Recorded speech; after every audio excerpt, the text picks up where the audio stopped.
Hi, I'm Stephen Lehman with Boardtown Creative. We're a local video production company that is dedicated to telling stories of impactful nonprofits just like yours. A great video has the power to tell the story of the impact you're having in the community and attract donors to come alongside your mission. Today, I'm going to share some tips and tricks to help you get started with telling your story through a great video.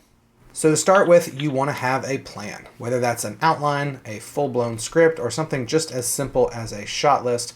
It's best to have a plan before you get started. Also think about what kind of video you're making. Sometimes a music video or a video with voiceover can be an effective way to tell your story. But keep in mind that a great framework for storytelling dates all the way back to the ancient Greeks. So to start with, we want to have a bit of a vision. What does the world look like should the mission of your nonprofit be completed? What would the world look like without homelessness, without the need for animal shelters, things like that? So build a vision of what the world would look like should you reach this kind of mythical success. Beyond that, we need a good enemy. Every story needs a good antagonist. We need something to work against, to fight against. The case of, say, the animal shelter. Hurricane season is coming, and we don't want animals on the streets kind of during this severe weather. If you're a food pantry, your enemy could be hunger. If you're working in the performing arts, your enemy could be an audience full of cell phones.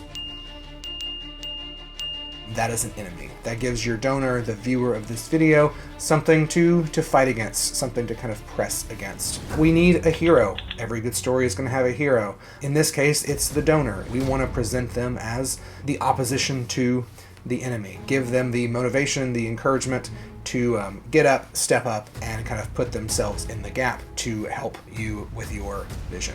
And then lastly, we want to show impact, and that's by showing the people or the furry friends that are being served. So we want to show the impact that the donor, the viewer, could have should they decide to go on this journey with you.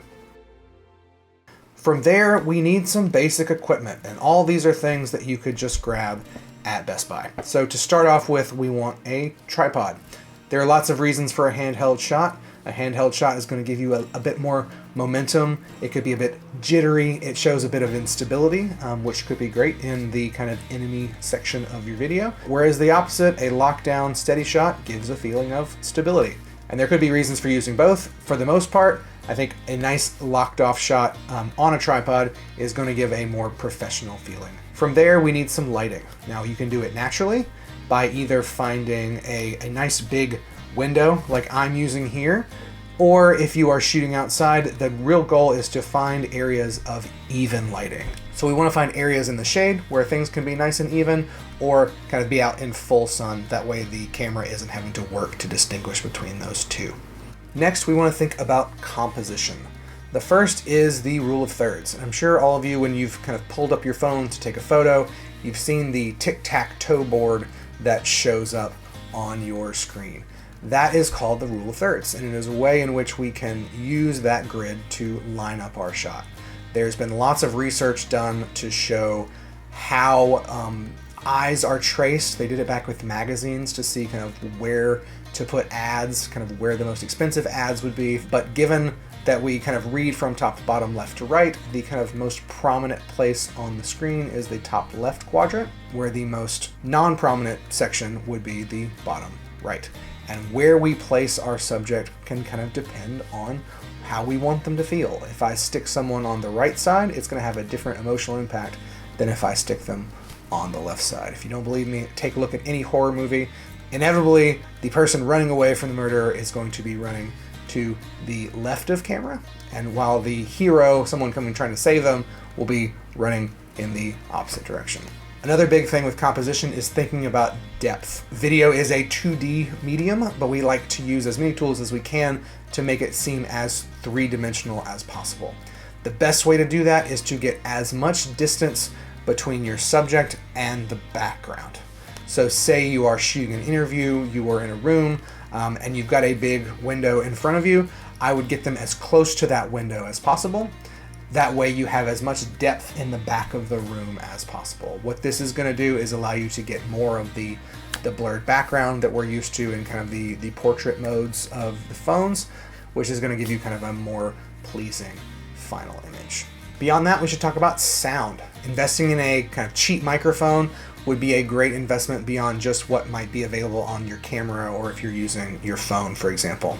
Something like this wireless lavalier system would be perfect. You get 2 microphones that connect wirelessly to a receiver that plugs directly into an iPhone. It even comes in a little AirPods-like charging case. The big rule of thumb with recording good sound is you want to try and get the microphone as close to the source as possible. If you were to look, beyond the frame of any movie that you might see, that microphone is hanging just above their head. If you've ever tried to yell across a room to someone, it's a lot harder to hear them versus if they are standing right next to you. And so get that microphone in, again, as close as possible, trying to reduce as much ambient noise as possible. You might hear the air conditioner.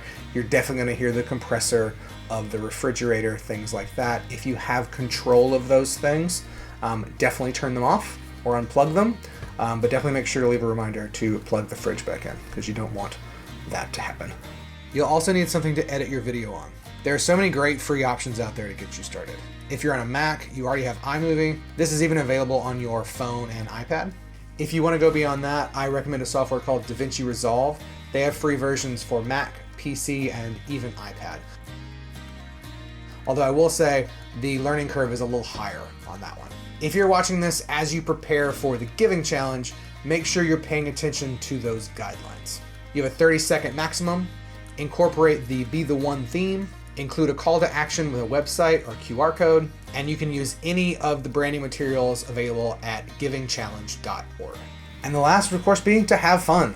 Making a video is fun. Telling the story of all the great things that your organization is doing should be fun. So I appreciate the opportunity to be in front of you today, and I sure can't wait to see all the things that you create.